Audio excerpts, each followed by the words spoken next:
Hi பா, எல்லாம் எப்படி இருக்கீங்க? இன்றைக்கி நம்ம செரின் வீட்டு சாப்பாடில் ஒரு டிஃப்ரெண்ட்டான ஒரு ரெசிபி பண்ண போகிறோம். என்னென்னா தால் கிச்சடி. அதுவும் கொஞ்சம் டிஃப்ரெண்ட்டான ஒரு டேஸ்ட்டில் இருக்கக்கூடிய ஒரு தால் கிச்சடி பண்ண போகிறோம். அதுக்கு சைட் டிஷ்ஷாக பார்த்தீங்கன்னா பருப்பு வடை பண்ண போகிறோம். மொறுன்னு இருக்கக்கூடிய ஒரு பருப்பு வடையும் கிச்சடியும் பண்ண போகிறோம். எப்படி நம்ம கிச்சடிக்கு வந்து பருப்பு வடை அவ்வளோ நல்லா இருக்குமா அப்படின்னு கேட்பீங்க. கண்டிப்பாக ரொம்ப அருமையாக இருக்கும். பருப்பு கிச்சடி பண்ணிவிட்டு நீங்கள் சைட் டிஷ்ஷாக ஒரு பருப்பு வடை வச்சு சாப்பிட்டு பாருங்கள். அவ்வளோ அருமையாக இருக்கும். அடிக்கடி காலையில் பிரேக்ஃபாஸ்ட்டுக்கு இதே செஞ்சுக்கலாம் அப்படின்னு தோணும். அந்தளவுக்கு ரொம்ப ருசியான ஒரு ரெசிபி இது. வாங்க அது எப்படி பண்ணலாம் பார்க்கலாம். அதுக்கு முன்னாடி பார்த்தீங்கன்னா நான் அரிசியெல்லாம் ஊற வச்சுருக்கேன். வடைக்கும் பருப்பு ஊற வச்சுருக்கேன். நான் வந்து பாசுமதி அரிசி தான் ஊற வச்சுருக்கேன். இந்த டம்ளர் இருக்குது பார்த்தீங்களா, நம்ம டீ குடிக்கிற டம்ளரில் 1 டம்ளர் பாசுமதி அரிசியும் பாசிப்பருப்பு இதில் 1 டம்ளரும் ரெண்டுமே தனித்தனியாக ஊற வச்சு எடுத்திருக்கேன்.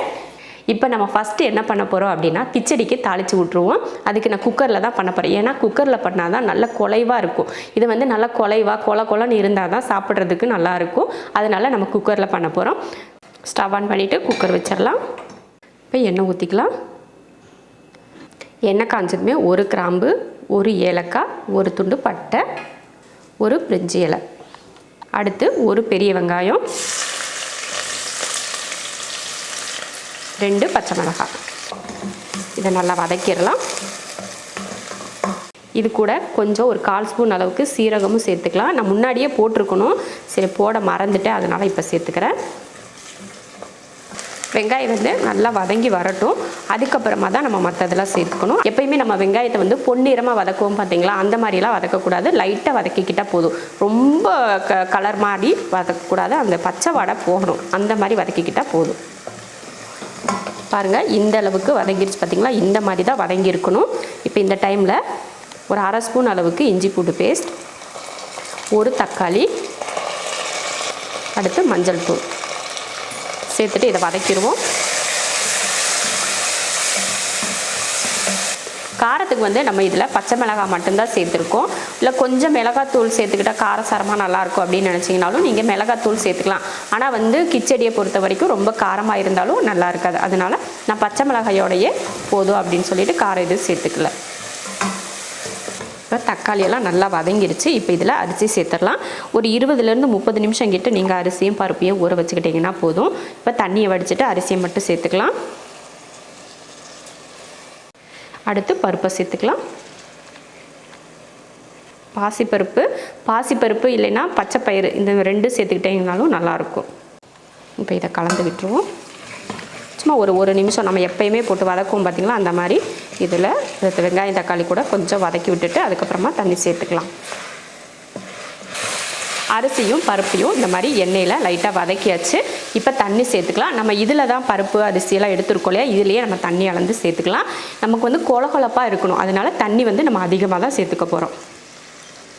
1 2 3 4 5.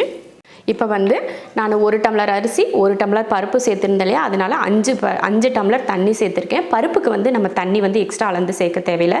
அதனால் 2ஐயும் கணக்கு பண்ணி பார்த்திங்கன்னா 5 டம்ளர் தண்ணி நம்ம ஊற்றிக்கிட்டோம்னா நல்ல கொலகொலப்பாக கிடைக்கும். அதனால தான் இப்போ ஊற்றியாச்சு. இப்போ உப்பு போட்டுடலாம். தேவையான உப்பு போட்டு கலந்தலாம். லைட்டாக ஒரு கொதி வரட்டும். அதுக்கப்புறமா நம்ம குக்கர் மூடி போட்டுக்கலாம். ஒரு கொதி வரட்டும். தண்ணி ஊற்றி கொதிக்க ஆரம்பிச்சிருச்சு பாருங்கள். இந்த டைமில் நம்ம உப்பு பத்தலைன்னா கூட உப்பு சேர்த்துட்டு நம்ம குக்கர் மூடி போட்டுக்கலாம். கொஞ்சம் மல்லித்தலை தூவிடலாம். இப்போ குக்கர் மூடி போட்டுடலாம். குக்கர் மூடி விசில் போட்டாச்சு. 4 விசில் இல்லைன்னா 5 விசில் விட்டு ஆஃப் பண்ணிக்கலாம். அப்போ தான் நல்லா குலைவாக, நம்ம தண்ணி வேறு அதிகம் ஊற்றிருக்கோமா, அதனால் நல்லா குலைவாக வேகணும். 5 விசில் விட்டு அப்புறம் ஆஃப் பண்ணிக்கலாம். 5 விசில் வந்துருச்சு. இப்போ அடுப்பை ஆஃப் பண்ணிடலாம். அடுப்பை ஆஃப் பண்ணியாச்சு. அடுத்து ஸ்டீம் இறங்குறதுக்குள்ளே நம்ம வடைக்கு ரெடி பண்ணிக்கலாம். 1/4 கிலோ அளவுக்கு வடைப்பருப்பு, அதாவது பட்டாணி பருப்புன்னு சொல்லுவாங்க இல்லையா, அந்த பருப்பு நான் எடுத்திருக்கேன். ஒரு 2 மணி நேரத்துக்கு முன்னாடியே நான் ஊற வச்சுட்டேன். அதை தான் இப்போ நம்ம அரைச்சிக்க போகிறோம். பட்டாணி பருப்பாக இருந்தாலும் சரி, இல்லைன்னா கடலை பருப்பாக இருந்தாலும் சரி, 2ல் எந்த பருப்பாக இருந்தாலும் சரி நீங்கள் வடைக்கு ஊற வச்சுக்கலாம். நான் வந்து பட்டாணி பருப்பு தான் போட்டிருக்கேன். இப்போ அரைக்கிறதுக்கு முன்னாடி என்ன பண்ண போகிறோன்னா, ஒரு 4 பல் பூண்டு, 1 ஸ்பூன் அளவுக்கு சோம்பு. இப்போ இதை ஒரு அடியாக அடித்து எடுத்துகிட்டு வந்துடுறேன். இந்த மாதிரி அடித்து எடுத்தாச்சு. இப்போ இதில் நம்ம பருப்பு சேர்த்துக்கலாம். தண்ணி ஒரு துளி கூட இல்லாமல் நல்லா வடிச்சிட்டு சேர்த்துக்கோங்க. நல்லா தண்ணியை வடிச்சிட்டு சேர்த்துக்கலாம். ரொம்ப தண்ணியோடு சேர்த்துட்டோம்னா பருப்பு வந்து வடைக்கு வந்து தண்ணியாக போயிடும் அந்த மாவு. அதனால் நல்லா தண்ணியை வடிச்சிட்டு அதுக்கப்புறம் சேர்த்துக்கணும். இப்போ இதை கொரகொரப்பாக அரைச்சி எடுத்துடும். பருப்பு முழுசாகவும் இருக்கணும், அதே போல் கொரகொரப்பாகவும் இருக்கணும். அந்த மாதிரி நம்ம அரைச்சி எடுத்துக்கலாம். அந்த மாதிரி எனக்கு பக்குவமாக அரைக்க தெரியல அப்படின்னு நீங்கள் யோசிச்சிங்கன்னா ஒரு கைப்பிடி அளவுக்கு பருப்பை நீங்கள் வந்து தனியாக ஒரு பாத்திரத்தில் எடுத்து வச்சுட்டு இதை வந்து நீங்கள் ஒரு கொரகொரப்பாக அரைச்சி எடுத்துக்கோங்க. ஒரு பக்குவமே இல்லாமல் சும்மா லைட்டாக ஒரு கொரகொரப்பாக அரைச்சி எடுத்துகிட்டு வந்து அந்த பருப்பு கூட நீங்கள் இதை சேர்த்துக்கலாம். இப்போ உங்களுக்கு நான் அது எப்படின்னு காட்டுறேன். இப்போ நான் வந்து இதில் நல்லா ஒரு கைப்பிடி அளவுக்கு பருப்பு இதில் இருக்குது. நான் அரைச்சிட்டு வந்துட்டு உங்களுக்கு கலந்து காட்டுறேன். இப்போ அரைச்சி எடுத்தாச்சு. ஒரு பாத்திரத்தில் மாற்றிக்கலாம். நானே பார்த்தீங்கன்னா கொரகொரப்பாக தான் அரைச்சி எடுத்திருக்கேன். இந்த மாதிரி எக்ஸ்ட்ரா ஒரு கைப்பிடி அளவுக்கு பருப்பு இதில் சேர்த்துக்கணும். அவ்வளோதான். அடுத்து நம்ம கையில் ஒரு கைப்பிடி அளவுக்கு பெரிய வெங்காயம், 2 பச்சை மிளகாய், அடுத்து கொஞ்சம் கருவேப்பிலையும் மல்லித்தலையும், அடுத்து 2 ஸ்பூன் அளவுக்கு பச்சரிசி மாவு, தேவையான உப்பு, கொஞ்சம் பெருங்காயத்தூள். இப்போ இதை கலந்துடலாம். தண்ணியெல்லாம் ஊற்றக்கூடாது. தண்ணி ஊற்றாமல் இதை கலந்து எடுத்துடலாம்.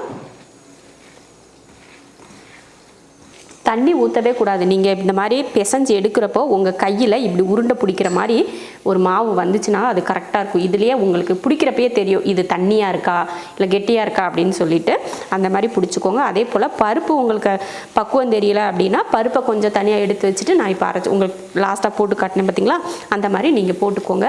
பருப்பு வந்து முழுசாக இருந்தால் தான் நம்ம வடை செஞ்சு எடுக்கிறப்போ நமக்கு வந்து மொறுமொறுப்பாக இருக்கும் பார்த்தீங்களா. அப்போ அந்த பருப்பு வந்து எண்ணெயில் பொரிஞ்சிருக்கிறதுனால நம்ம கடிக்கிறப்போ நமக்கு அந்த மொறுமொறுப்பு தெரியும். அதுக்காக தான் முழுசாக பருப்பு போட்டோம்னா நல்லா டேஸ்ட்டாகவும் இருக்கும், அதே சமயம் மொறுமொறுப்பாக இருக்கிற மாதிரியும் இருக்கும். அவ்வளோதான். பாருங்கள், சூப்பராக கலந்து வச்சாச்சு. இப்படி நீங்கள் உருண்டை பிடிச்சி பார்த்தீங்கன்னா இந்த மாதிரி உருண்டையாக வரணும். அப்போ தான் உங்களுக்கு மாவு வந்து சரியான பக்குவத்தில் இருக்குது அப்படின்னு அர்த்தம். இப்போ நம்ம எண்ணெயை அடுப்பில் ஊற்றி வச்சுக்கலாம். இப்போ எண்ணெயை ஊற்றி அடுப்பில் வச்சாச்சு. எண்ணெய் காயட்டும். காயறதுக்கு முன்னாடி நம்ம என்ன பண்ணுவோம், வடையை தட்டி எடுத்து வச்சுட்டு அதுக்கப்புறமா நம்ம பொரிச்சு எடுத்துக்கலாம். நல்லா மறுபடியும் ஒரு டைம் நல்லா பிசைஞ்சு எடுத்துட்டு அதுக்கப்புறமா நம்ம உருண்டை பிடிக்க ஆரம்பிக்கலாம். ரொம்ப பெரிய சைஸ் வடையெல்லாம் வேண்டாம். சும்மா நம்ம கை கடக்கமாக இருக்கிற மாதிரி இந்த மாதிரி உருண்டை பிடிச்சிக்கணும். உருண்டை பிடிச்சிட்டு உள்ளங்கையில் வச்சு நம்ம விரலை வச்சு இந்த மாதிரி அழுத்தினோம்னா அழகாக வந்துடும். இதை ஒரு பிளேட்டுக்கு மாற்றிடலாம். இந்த மாதிரி நம்ம தட்டி எடுத்து மொத்தமாக வச்சுட்டு அதுக்கப்புறமா நீங்கள் பொரிங்க. அப்போ தான் உங்களுக்கு வந்து ஈஸியாக இருக்கும். நல்லா அனுபவம் இருக்குது அப்படின்னா நீங்கள் சட்டுன்னு போட்டு எடுத்துக்கலாம். இல்லை புதுசாக சமைக்கிறவங்களுக்கு வந்து இது வந்து மொத்தமாக அப்படியே தட்டி போடுறது வந்து கஷ்டமாக இருக்கும். அதனால் இந்த மாதிரி இந்த உருட்டி நம்ம ஒரு பிளேட்டில் மாற்றி வச்சுட்டு அதுக்கப்புறமா நீங்கள் பொரிச்சு எடுத்திங்கன்னா உங்களுக்கும் கொஞ்சம் கஷ்டம் இல்லாமல் இருக்கும். இதே போல் மீதி இருக்கிற எல்லாத்தையுமே நம்ம தட்டி எடுத்துக்கலாம். நான் வந்து இப்போ சாப்பிட்றதுக்கு தேவையான அளவுக்கு வடை தான் நான் தட்டி எடுத்திருக்கேன். மீதி இருக்கிறத எடுத்து நம்ம வச்சிட்டோம்னா சாயங்காலம் ஒரு டீ வைக்கிற டைமில் இந்த மாதிரி பொரிச்சு எடுத்து சாப்பிட்டுக்கலாம். அதனால் நான் எப்பயுமே வடை செய்கிறப்ப பார்த்தீங்கன்னா கரெக்டாக அந்த அளவுக்கு மட்டும் போட மாட்டேன்.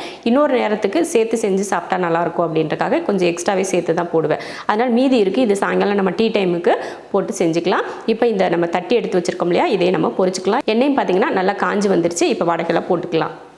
இப்போ வடையை போட்டுக்கலாம். பார்த்து பொறுமையாக போடணும்.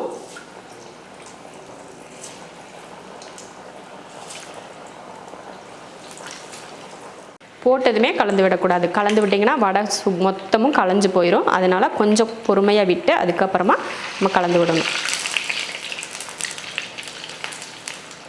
போட்டதுக்கப்புறம் அடுப்பை வந்து கொஞ்சம் சிம்மில் வச்சுக்கிட்டிங்கன்னா உங்களுக்கு அந்த மிதமான தீயில் நல்லா நிதானமாக வேகும்.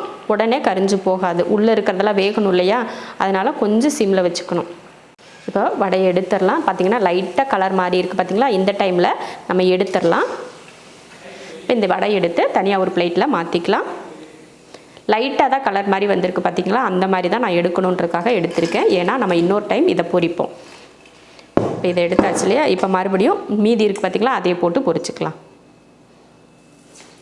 இப்போ ரெண்டாவது டைம் போட்டதும் பார்த்திங்கன்னா நல்ல கலர் மாதிரி வந்துடுச்சு. லைட்டாக மாறினா போதும். இப்போ எடுத்துடலாம். எடுத்துட்டு இப்போ நம்ம முதல்ல பொரித்தோம் பார்த்திங்களா, அந்த வடையை இப்போ போட்டு பொரிச்சு எடுத்துக்கலாம். எதுக்காக நம்ம 2 தடவை போட்டு பொரிக்கிறோம் அப்படின்னு பார்த்தீங்கன்னா நல்ல மொறுமொறுப்பு கிடைக்கும். உள்ளே வந்து லைட்டாக தானே வெந்திருக்கும் நம்ம எடுக்கிறப்போ. இன்னொரு டைம் ரெண்டாவது டைம் போடுறப்போ உள்ளேயும் இன்னும் நல்லா வெந்து இன்னும் உள்ளே இருக்கிற அந்த மாவும் கூட நல்ல மொறுமொறுப்பு இருக்கும். அதுக்காக தான் ரெண்டாவது டைம் நம்ம பொரிக்கிறோம். நம்ம நம்ம கடைகளுக்கெல்லாம் போனோம்னா உள்ளேயே நல்லா எல்லாமே பார்த்திங்கன்னா முறுமுறுப்பாகவே தான் இருக்கும். அதை எப்படி பொரிக்கிறாங்கன்னா இந்த மாதிரி 2 டைம் அவங்க பொரிச்சு எடுப்பாங்க. அதனால தான் அந்த வடைகளும் கூட நல்ல முறுமுறுப்பு இருக்கும். இப்போ பார்த்திங்கன்னா 2வது தடவை பொரிச்சப்போ பார்த்திங்கன்னா நல்ல கலர் மாதிரி நல்ல அந்த கோல்டன் கலரில் இருக்குது பார்த்துக்கோங்க. இப்போ நம்ம எடுத்துடலாம். இதையை எடுத்துட்டு மறுபடியும் 2வது பொரிச்சோம் பார்த்திங்களா, அந்த வடையை நம்ம போட்டு பொரிச்சு எடுத்துடலாம். என்னக்கா ஒரு தடவைக்கு 2 தடவை 2 வேளை அப்படின்னு நினைப்பீங்க. நம்ம டேஸ்ட்டாக சாப்பிட்ணும்னா கண்டிப்பாக 2 வேளை செஞ்சால் தான் சாப்பிட முடியும். இப்போ இதுவும் பார்த்திங்கன்னா நல்ல கலர் மாதிரி வந்துருச்சு. இப்போ இதை எடுத்துடலாம். வடை பொரிச்சாச்சு. எண்ணெய் சூடாக இருக்கு இல்லையா, இப்போ அப்பளத்தையும் பொரிச்சிக்கலாம். நம்ம வடை மட்டும் அதுக்கு சைடிஸ் இல்லை, அப்பளம் வச்சுக்கிட்டாலுமே நல்லாயிருக்கும். சிலருக்கு தோணும் வடை வந்து கொஞ்சம் அதிகமான வேலையாக இருக்குது அப்படின்னு நினைக்கிறப்போ நீங்கள் வந்து அப்பளம் பொரிச்சிட்டு நீங்கள் இந்த கிச்சடி செஞ்சிங்கன்னா நல்லாயிருக்கும். இப்போ அப்பளம் பொரிச்சு எடுத்துடலாம். அவ்வளோதான், அப்பளமும் பொரிச்சு எடுத்தாச்சு. இப்போ அடுப்பு ஆஃப் பண்ணிக்கலாம். இப்போ சைடிஸ் 2மே ரெடி பண்ணிட்டோம். வடையும் ரெடி, அப்பளமும் ரெடி. இப்போ வந்து பார்த்திங்கன்னா ஸ்டீமும் குக்கரில் வந்து ஸ்டீமும் இறங்கியிருக்கும். நமக்கு கிச்சடியும் இப்போ எடுத்து பார்த்துடலாம். இப்போ ஓப்பன் பண்ணிடலாம்.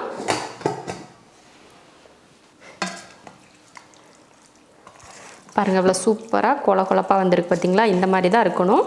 அப்போ தான் நம்ம சாப்பிட்றதுக்கு நமக்கு நல்லாயிருக்கும். சூப்பராக ஒரு பருப்பு கிச்சடி ரெடி ஆயிடுச்சு. அவ்வளோ கொல கொலப்பாக பார்க்குறதுக்கே பார்த்திங்கன்னா அப்படியே எப்படி இருக்கு பாருங்கள். இந்த மாதிரி இருந்தால் தான் நமக்கு சாப்பிட்றதுக்கு ஆசையாக இருக்கும். அடுத்து மொறுமொறுப்பாக சூப்பரான ஒரு பருப்பு வடை இதுக்கு சைடிஷாக வச்சு சாப்பிட்றதுக்கு. அது மட்டும் இல்லை, அது கூட சேர்த்து அப்பளமும் நான் பொரிச்சு வச்சுருக்கேன். ரொம்ப ருசியான ஒரு பருப்பு கிச்சடி, பருப்பு வடை, அப்பளம் செஞ்சுருக்கோம். ரொம்ப அருமையாக இருக்கும். இதே மெத்தடில் செஞ்சு பார்த்துட்டு எப்படி இருக்குன்னு சொல்லிட்டு கமெண்ட்டில் சொல்லுங்கள். பிடிச்சிருந்தா லைக் பண்ணிவிட்டு ஷேர் பண்ணிவிட்டு நம்ம செரின் வீட்டு சாப்பாடு சேனலை சப்ஸ்கிரைப் பண்ணி பக்கத்தில் இருக்க பெல் ஐக்கானை கிளிக் பண்ணி வச்சுக்கோங்க. இப்போ நம்ம சாப்பிட போகலாம்.